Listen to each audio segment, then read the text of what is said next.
Dear student, this is Kumar Keshav from IIT factory और आज आपके सामने हम लेकर आ रहे हैं आईआईटी जेईई 2022 का एक क्वेश्चन। ये क्वेश्चन जो है सो आपका आईआईटी जेईई एडवांस 2022 का क्वेश्चन है, मैकेनिक्स टॉपिक का है। मैकेनिक्स में भी आप बोल सकते हो प्रोजेक्टाइल मोशन का ये क्वेश्चन है। अगर हम डिफिकल्टी लेवल की अगर बात करें तो ये इजी लेवल में ये क्वेश्चन आएगा, ना ही ये मॉडरेट है ना ही ये टफ क्वेश्चन है। तो आईआईटी जेईई एडवांस के भी कई सारे क्वेश्चंस आपको देखने को मिलेंगे जो कि काफी इजी भी होते हैं, काफी कंसेप्चुअल भी होते हैं और काफी कोई क्वेश्चन टफ भी होते हैं। तो हम लोग एक एक करके क्वेश्चंस को सॉल्व करेंगे इस सीरीज के भीतर में, जिसमें हम previous year question JEE advance और जेईई मेंस का लेंगे और आपको दिखाएंगे कि इसका डिफिकल्टी लेवल क्या था और उस क्वेश्चन को कैसे अच्छे से आप एग्जाम में सॉल्व कर सकते थे। तो चलिए आज का वीडियो हम लोग शुरू करते हैं। बच्चे आप देखो यहाँ पे क्वेश्चन को ढंग से पढ़ो पहले। तो कह रहा है projectile is fired from horizontal ground. Horizontal ground से फायर किया गया है किसी प्रोजेक्टाइल को। ठीक है, अच्छी बात है। हॉरिजॉन्टल ग्राउंड क्या होता है बच्चे आप जानते हो। जब भी फिजिक्स का कोई क्वेश्चन आए तो आपको डायग्राम जरूर बनाना है। डायग्राम अगर आप बनाते हैं, क्वेश्चंस का जो लेटर्स और वर्ड्स के भीतर में जो क्वेश्चन आपका लिखा हुआ होता है उसको अगर आप सिस्टमैटिक ढंग से अगर डायग्राम में कन्वर्ट कर देते हैं तो आपका विजुअलाइजेशन पावर जो है सो काफी तेजी से वर्क करता है और आप क्वेश्चन को क्रैक कर पाते हैं।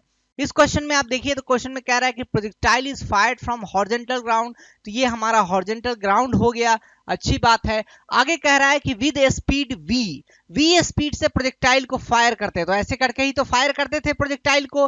कितने स्पीड से? क्वेश्चन में आप यू स्पीड से कर रहे थे, यहाँ पे वी स्पीड कर दिया है। वी स्पीड से प्रोजेक्शन एंगल क्या है बच्चे? तो ये आपको थीटा दे रखा है। ओके, यहां तक क्वेश्चन हमने अच्छे ढंग से पढ़ लिया। अब क्वेश्चन में कह रहा है when the acceleration due to gravity is g, the range of the projectile is d. अब यहाँ पे आपको मार्क करने वाली बात है कि क्वेश्चन में एक क्लू दे दिया कि जब रेंज ऑफ द प्रोजेक्टाइल जो है सो आपका डी है, कब? जब एक्सेलरेशन ड्यू टू ग्रेविटी जो है सो जी है। जब एक्सेलरेशन ड्यू टू ग्रेविटी जब आपका जी है, मतलब जो नॉर्मल कंडीशन होता है, सिंपल आप किसी प्रोजेक्टाइल को ऐसे फेंकते हैं, अगर u वेलोसिटी से फेंकते हैं, थीटा एंगल से फेंकते हैं, तो रेंज का जो फॉर्मूला होता है बच्चे आप जानते होंगे, होता है क्या? u square sine 2 theta by g. u square sine 2 theta by g क्या होता है? रेंज का फॉर्मूला होता है। और मैक्सिमम हाइट का फॉर्मूला आप जानते हैं, u square sine square theta by 2g। इसी के साथ साथ आप टाइम ऑफ फ्लाइट का भी फॉर्मूला जानते हैं। टाइम ऑफ फ्लाइट क्या होता है? 2u साइन थीटा बाई जी। अब ये 3-4 फॉर्मूले हो गए, 3 फॉर्मूले हो गए। रेंज का फॉर्मूला, हाइट का, मैक्सिमम हाइट का फॉर्मूला और टाइम ऑफ फ्लाइट का फॉर्मूला। ये तीनों फॉर्मूला आपको यहाँ पे काम आ सकता है। अब आप क्वेश्चन को हम आगे पढ़ते हैं। आगे रीड आउट करने पर पता क्या चलेगा, देखिए। If at the highest point in its trajectory the projectile enters the different region। यही आईआईटी की ब्यूटी है। क्वेश्चन आपको कुछ नया करके देगा, आपको वहां पे सोचना है। अब ये प्रोजेक्टाइल हाईएस्ट पॉइंट पे कब जाएगा बच्चे?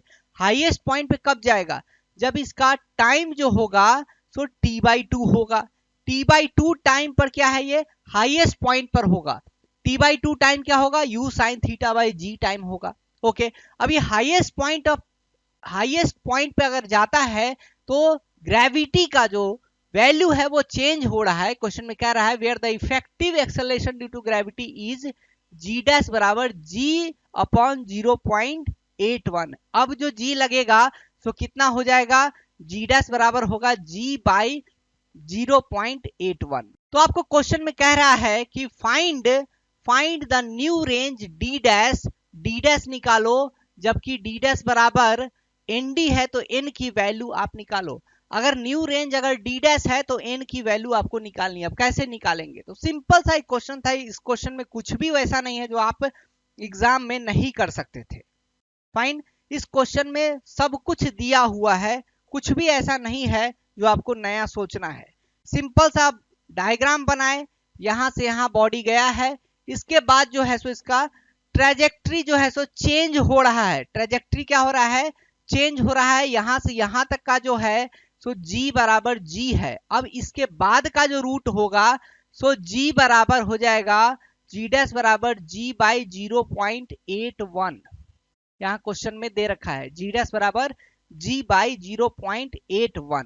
अब आप सोचो बच्चे कि मैक्सिमम हाइट पे जब पॉइंट पे हमारा बॉडी पहुंच चुका है तो इसका ये जो डिस्टेंस होगा सो कितना होगा, ये डिस्टेंस तो h मैक्स ही होने वाला है। h मैक्स का फॉर्मूला आप देखे हैं, h मैक्स का जो फॉर्मूला होता है आपको पता होता है v square sine square theta by 2g होता है। Fine, v square sine square theta by 2g होता है। और इस वाले पॉइंट पे जब बॉडी मैक्सिमम हाइट पे होता है तो आप जानते हैं कि उस बॉडी का सिर्फ हॉरिजॉन्टल वेलोसिटी होता है।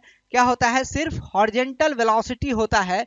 सिर्फ हॉरिजॉन्टल वेलोसिटी होगा तो इसका वेलोसिटी कितना हो जाएगा? v cos थीटा हो जाएगा।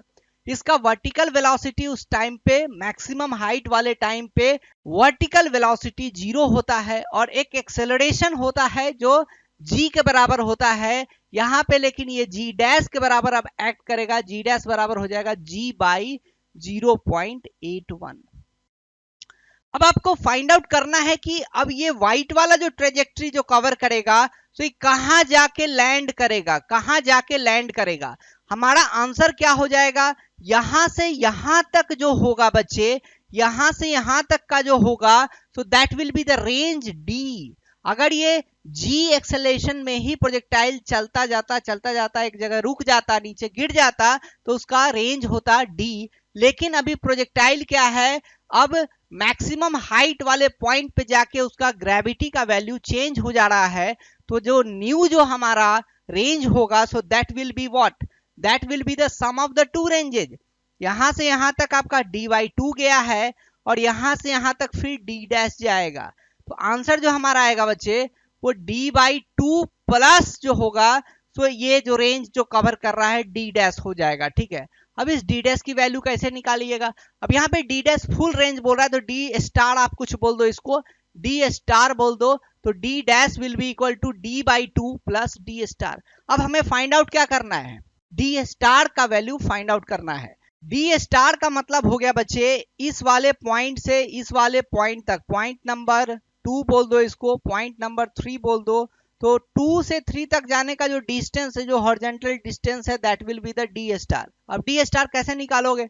यहां से यहां तक आप देखिए तो मैक्सिमम हाइट क्या दे रखा है यहाँ पे, v square sine square theta by 2g।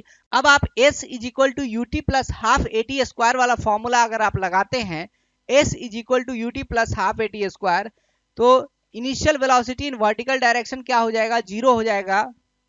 तो हाफ इंटू एक्सेलरेशन कितना है वर्टिकल डायरेक्शन में?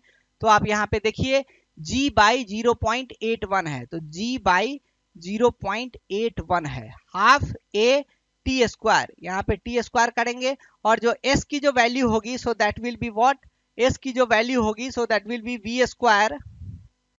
v square sine square theta by 2g is equal to हो गया हमारा half into g by 0.81 into t square. ठीक है, अब यहां से आप देखे बच्चे तो ये हाफ से हाफ क्या हो जाएगा? कैंसिल आउट हो जाएगा और ये g नीचे जाएगा, ये 0.81 ऊपर जाएगा। ठीक है, तो इसका वैल्यू कैसे निकालेंगे? तो आप यहाँ पे देख सकते हैं, वैल्यू निकालने के लिए सिंपली आप करेंगे क्या, टी स्क्वायर बराबर हो जाएगा v square sine square theta by g square into 0.81।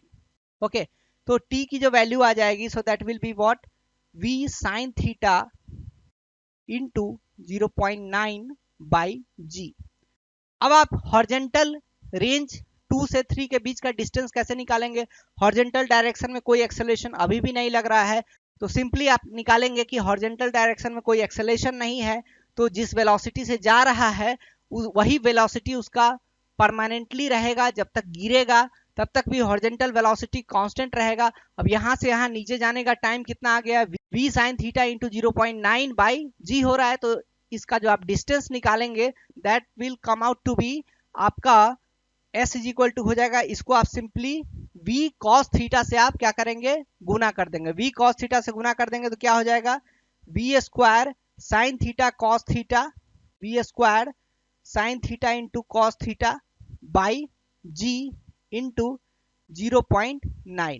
Okay, तो आप इसको आप हाफ से अगर आप गुना कर देते हैं, हाफ से अगर आप इसको मल्टीप्लाई कर देते हैं तो that will come out to be v square sine 2 theta by g into 0.9 by 2 भी होगा, है ना।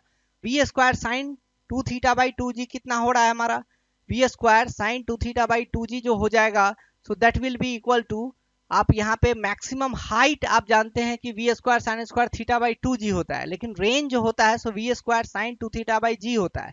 तो ये कितना वैल्यू हो जाएगा आपका, इतना से इतना दूर जो हो जाएगा, so that will B D, और ये हो जाएगा आपका डी बाई 2 इंटू 0.9। तो 0.9 बाई 2 कितना होगा, 0.45 हो जाएगा, 0.45 डी हो जाएगा, ठीक है। तो यहां से आपका डी स्टार का जो वैल्यू है, सो डी स्टार की जो वैल्यू है, so that is coming out to be 0.45 d, और यहां से यहां तक का जो डिस्टेंस है, सो दैट इज 0.5 डी। दोनों वैल्यू को अगर आप ऐड कर देंगे, दोनों वैल्यू को अगर आप ऐड कर देंगे तो आपका आंसर आ जाएगा 0.95 डी।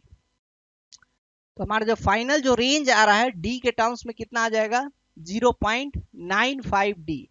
तो यहाँ पे जो आंसर आएगा बच्चे, फाइनल आंसर कि डी की वैल्यू, एन की वैल्यू कितनी है, तो 0.95 हमारा आंसर आ जाएगा।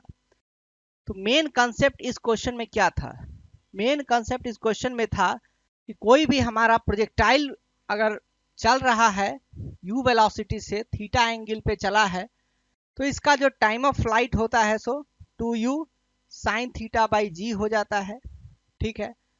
और h मैक्स जो होता है, h max is equal to u square sine square theta by 2g होता है, और रेंज जो होता है सो u square sine 2 theta by g होता है। तो आप ये तीन फॉर्मूले हैं, ये तीन फॉर्मूले को कैसे आप इस्तेमाल करते हैं याद रखना चाहिए।